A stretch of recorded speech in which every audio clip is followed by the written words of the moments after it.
বাসায় এবং তার মেয়েকেও হেল্প করে। আসসালামাইকুম। এখানে এক দাদি আছে, তার বয়স 45, সে এখানে বসে আছে, মনে করেন সিগারেট খাইতেছে। দাদিটা অনেক সুন্দর দেখতে পাচ্ছেন, আর সে অনেক গুড। তার তবন তার দুটো ছেলে মেয়ে আছে, সে একা একাই রান্না করে বাসায় এবং তার মেয়েকেও হেল্প করে। তিলহেন্নে তার মেয়েকেও সে সাহায্য করে, সে এত ভালো। আর এটা হচ্ছে আমাদের বাসা, তার বাসা এখানেই।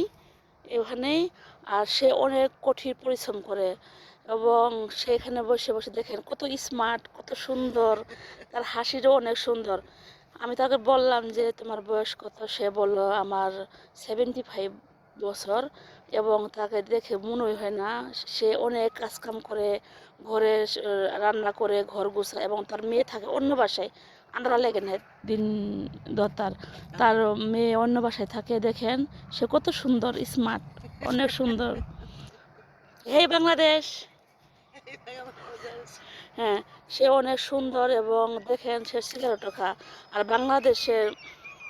বাংলাদেশের মানুষ যখন সিগারেট খায় কত কিছু বলে, অনেক খারাপ বলে। দেখেন কি সুন্দর আন্টি, আসলে অনেক দাদি অনেক ভালো মনের মানুষ। সে আসলে কি বলবো, সে অনেক হাসি খুশি, মাশাল্লাহ, আলহামদুলিল্লাহ। এবং সে যে বাসায় থাকে, সে একা থাকে।